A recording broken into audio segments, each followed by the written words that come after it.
Hey, it's Joshua Vergara. What's going on, everybody? And this is the LG V30. Now, bringing the style and elegance of the LG G6 with the features that made the V series stand out, LG is hoping the V series is really the phone to beat this year.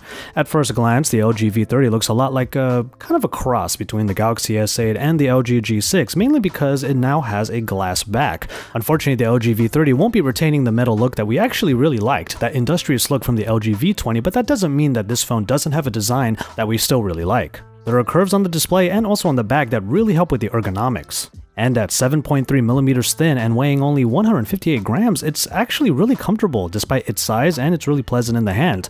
It's one of the lighter phones that we've seen recently, and given that there's so much that this phone can do, the fact that it's so light is really impressive.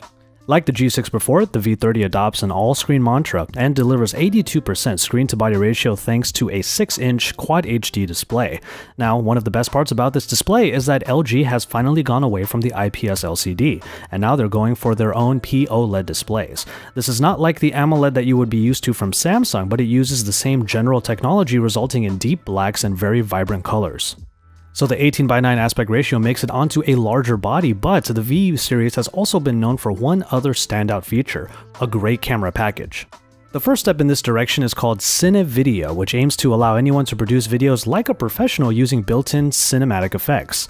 When taking a video, Cine effects allow you to add various movie-grade hues to your videos and produce the kind of scene that you want. Or you can always leave the effect off in order to basically record log video, which allows you a lot more freedom when editing it in post. Another new feature is the point zoom feature that is part of Cinevideo, which aims to solve a problem that's not really always apparent to the cinematographer. Essentially, this allows you to zoom smoothly into any part of the video so that you can actually draw the focus to the correct portion of the frame. However, color grading is also a part of the photography game, and LG hopes that it can help introduce a new wave of mobile photographers to the manual mode on its phones using the Graphy application. LG runs Graphy, and it allows users to select a reference picture from a preloaded list in order to have the correct white balance, ISO, aperture, and shutter speed applied directly to the manual camera so that you know exactly what kind of shot you're going to get. Now, unfortunately, we were not really able to see this in our preview units, but we will be able to give you our thoughts on Graphy once we have our hands on a unit that uses it. The main lens is a 16-megapixel shooter with f1.6 aperture, and the 13-megapixel wide-angle lens returns, but this time with a f1.9 aperture. And to add to the camera experience, LG has added new crystal clear lenses, which are designed to give an overall realistic image. Mainly, instead of using just plastic inside of the lenses, this glass will be able to absorb even more light and thus make the camera more accurate and more capable. So that's the camera, but also the V series has also been known as a multimedia powerhouse, and that will continue this time around as the V30 will have the Hi-Fi Quad DAC on board across all of the different devices. And all of this is in a body that is not only light as a feather, but still has the mil-spec standard and comes with IP68 water and dust resistance. In our first impressions, we're really impressed with what LG has managed to pull off here. A phone that has a large, great-looking screen, a lot of features underneath, a dual camera, a quad DAC, and all in a body that is sleek but still accessible. And along with all of those specifications, you get the Snapdragon 835 with 4GB of RAM and 64GB of onboard storage in the standard model.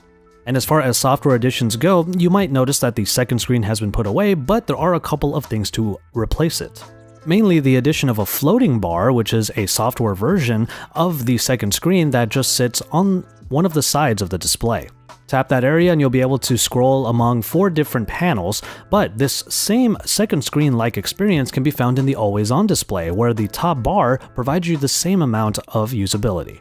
The V30 will go on sale in South Korea on September 21st, followed by releases in other markets. We don't really know when it will launch in the US, but it should be pretty soon. And so there you have it, our first look at the LG V30. What do you think of LG's powerhouse phone, especially when you consider all of the other flagships that we're starting to see near the end of this year? The V30 is a powerhouse, not only for audiophiles, but also for photographers and cinematographers, making it maybe one of the most capable devices that we've used so far. It of course will have to go up against the likes of the Samsung Galaxy Note 8 and other flagships that we've seen this year, so make sure you stay tuned to Android Authority for even more about the LG V30 for our comparisons, our tests, and of course you can stay tuned for even more from IFA in Berlin. So make sure you subscribe to the channel if you haven't already, because we are your source for all things Android.